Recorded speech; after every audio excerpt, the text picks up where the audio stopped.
Kita akan melanjutkan materi tentang bentuk interaksi dalam ekosistem. Kembali diingat bahwa pada ekosistem itu dia terdiri atas yang namanya komponen abiotik atau benda hidup, benda mati dengan komponen biotik atau makhluk hidup, ya. Kembali diingat, ada yang namanya abiotik atau benda mati dan biotik makhluk hidup. Nah, pada ekosistem itu dia terjadi yang namanya pola interaksi. Kita pelajari dulu pola interaksi yang pertama, yaitu pola interaksi antar komponen biotik atau pola interaksi antara makhluk hidup. Nah, pola interaksi pada antar komponen biotik itu dia ada 3 bentuk, yaitu netralisme, predasi, dan kompetisi. Sedangkan pola interaksi antar komponen biotik ada yang namanya antibiosis dan simbiosis. Nah, simbiosis itu ada yang namanya simbiosis mutualisme, simbiosis komensalisme, dan simbiosis parasitisme. Kita akan pelajari masing-masing poin ini. Yang pertama, yaitu interaksi netralisme. Pengertiannya, pola interaksi yang tidak saling mengganggu, tidak saling merugikan, dan tidak juga saling menguntungkan meskipun hidup di habitat yang sama. Contohnya adalah interaksi antara kambing dan kodok di ekosistem padang rumput. Kambing dan kodok dia disebut sebagai netralisme. Kenapa netralisme? Karena kambing makan rumput siang hari, sedangkan kodok makan serangga pada malam hari. Artinya apa? Artinya kambing dan kodok itu dia memiliki jenis makanan yang berbeda. Jenis makanan yang berbeda. Kambing makannya rumput, kodok makannya serangga. Nah, dia kan nggak mungkin rebutan ya, atau tinggal bersama pun nggak ngefek apa-apa ya. Sehingga kambing dan kodok disebut sebagai netralisme. Contohnya lagi yang kedua, yaitu interaksi antara kucing dengan kupu-kupu yang berada di sebuah taman yang sama. Kenapa kucing dan kupu-kupu disebut sebagai pola interaksinya netralisme? Karena memiliki jenis makanan yang berbeda pula.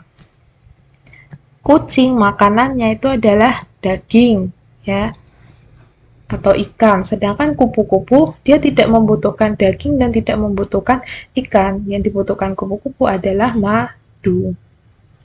Kemudian contoh yang ketiga itu adalah burung pemakan biji-bijian hidup bersama dengan burung pemakan buah di habitat yang sama. Misalnya antara burung pipit ya, misalnya burung pipit dengan kelelawar.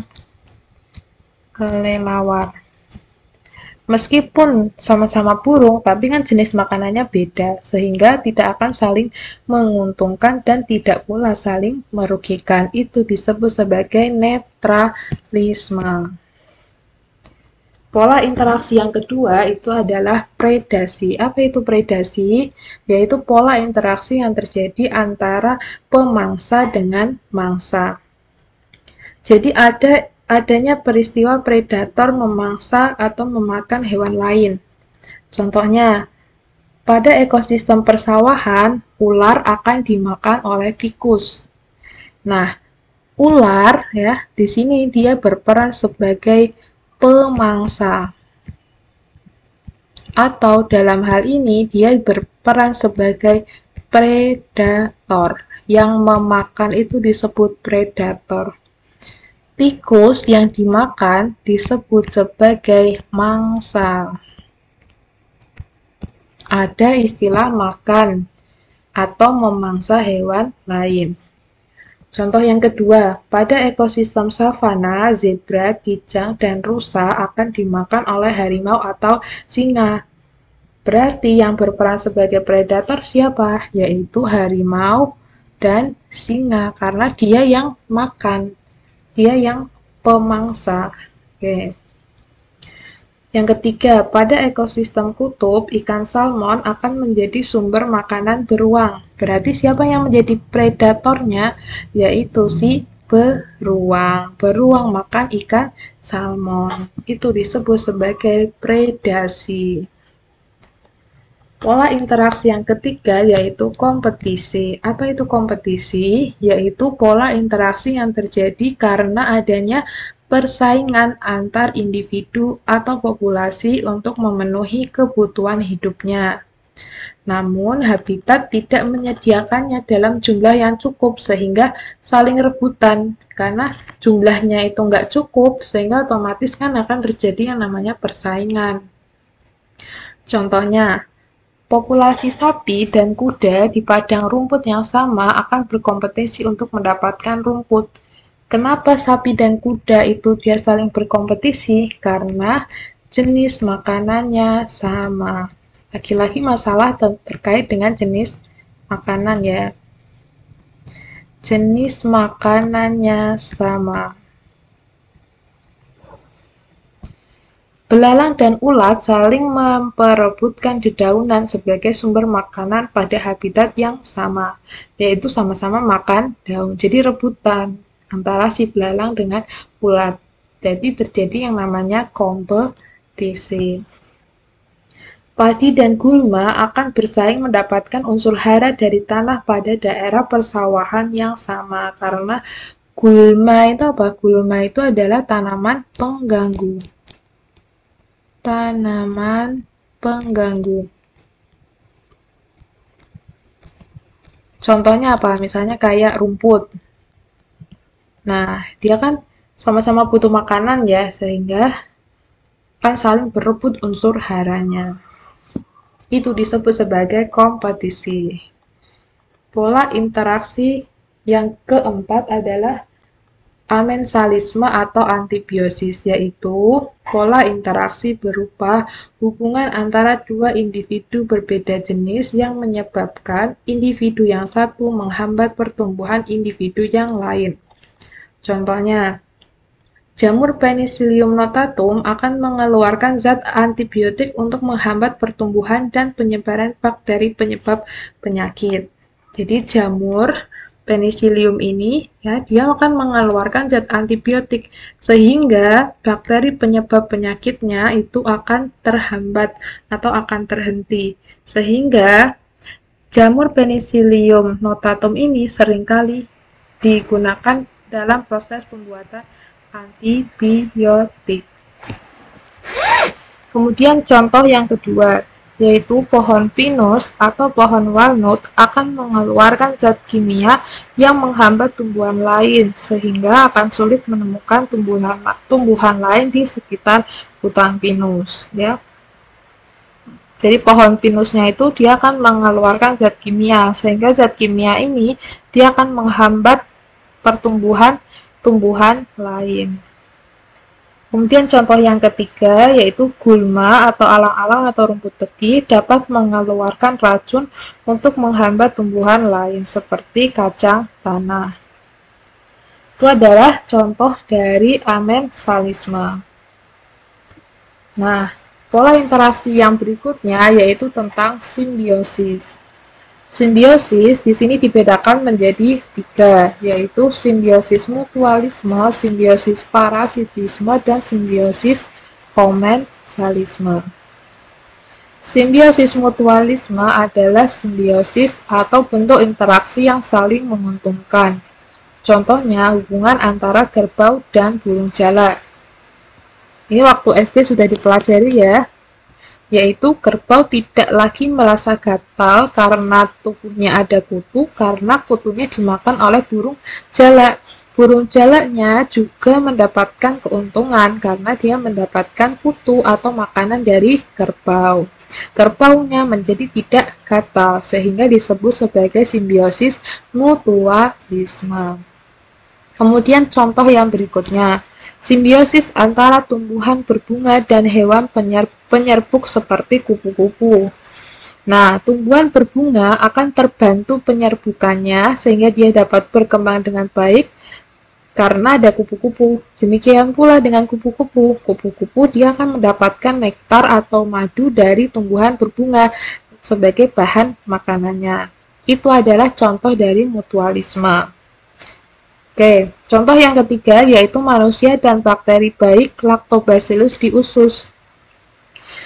Nah, jadi bakteri baik Lactobacillus itu ditemukan pada produk seperti yogurt ya. Yogurt atau pada Yakult. Nah, yogurt atau Yakult itu kan dia mengandung yang namanya bakteri Lactobacillus. Nah, bakteri Lactobacillus itu dia fungsinya itu adalah untuk membantu agar nutrisi makanan itu lebih mudah atau lebih cepat terserap dalam tubuh sehingga manusia akan lebih merasa diuntungkan. Bakterinya pun diuntungkan karena dia mendapatkan makanan meskipun dia tidak akan mengganggu manusia karena dia termasuk ke dalam bakteri baik. Pola interaksi yang kedua itu adalah parasitisme. Parasitisme adalah bentuk interaksi yang hanya menguntungkan satu pihak saja dan pihak lain merasa dirugikan. Jadi ada yang untung dan ada yang rugi. Contohnya, benalu yang hidup sebagai parasit pada tanaman inang. Nah, benalu itu dia tidak bisa melakukan proses fotosintesis karena dia kekurangan zat hijau atau klorofil daun. Nah, dia akan membutuhkan makanan dari pohon yang atau tanaman yang ditumpanginya. Sehingga tanaman yang ditumpanginya itu merasa dirugikan karena jatah makanannya itu berkurang karena diambil oleh benalu. Jadi dibagi dua, untuk tanaman inangnya sendiri dan untuk benalu. Kemudian contoh yang kedua itu adalah tumbuhan tali putri dan tanaman pagar. Nah, tumbuhan tali putri itu sama dengan benalu. Zat klorofilnya itu ada, cuman jumlahnya sangat sedikit sehingga untuk kebutuhannya si tali putri itu kurang sehingga dia akan mendapatkan makanan atau mengambil makanan dari tanaman pagar yang bisa melakukan fotosintesis dengan baik. Kemudian pola interaksi simbiosis yang ketiga itu adalah komensalisme. Komensalisme adalah interaksi yang hanya menguntungkan satu pihak saja, sedangkan pihak yang lain tidak dirugikan dan tidak pula diuntungkan. Jadi yang satu itu untung, kemudian yang satunya itu tidak diuntungkan dan tidak pula dirugikan. Contohnya simbiosis antara ikan hiu dan ikan remora. Yang diuntungkan siapa? Yaitu ikan remoranya. Dia mendapatkan makanan dari sisa-sisa makanan yang ada di mulutnya ikan hiu. Ikan hiu biasa aja, dia nggak untung, nggak rugi. Ya. Contohnya lagi, simbiosis antara tumbuhan epifit anggrek dengan inangnya. Siapa yang diuntungkan? Yaitu si anggreknya. Anggrek ini, dia kan bisa membuat makanannya sendiri atau bisa melakukan fotosintesis. Tapi, dia juga bisa mendapatkan makanan dari inang yang ditempelinya. Sehingga kan jumlah makanannya berlimpah, sedangkan tumbuhan inangnya pun nggak rugi.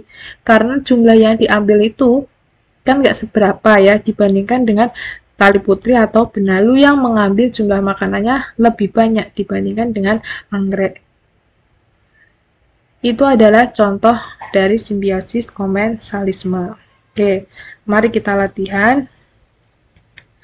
Pada nomor 1, ya, gambar nomor 1 ada yang namanya ayam dengan kucing. Kira-kira pola interaksinya apa? Yaitu netralisme. Kenapa disebut netralisme?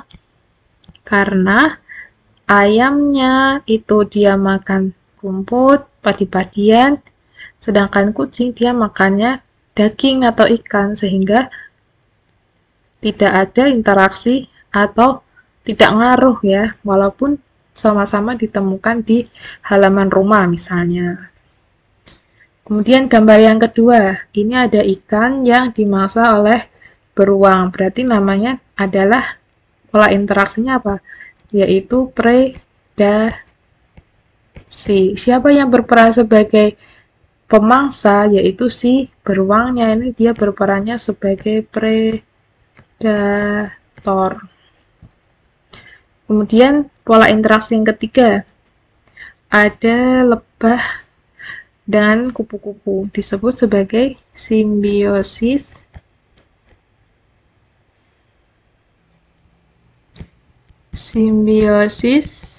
mutualisme, karena lebah dengan bunga sama-sama diuntungkan. Kemudian gambar yang keempat disebut sebagai, ini ada Rafflesia arnoldii menempel di pohon. Itu adalah simbiosis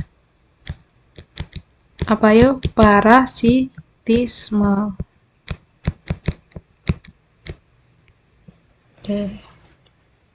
Semoga bisa dipahami dengan baik pada materi terkait dengan bentuk dan pola interaksi pada makhluk hidup.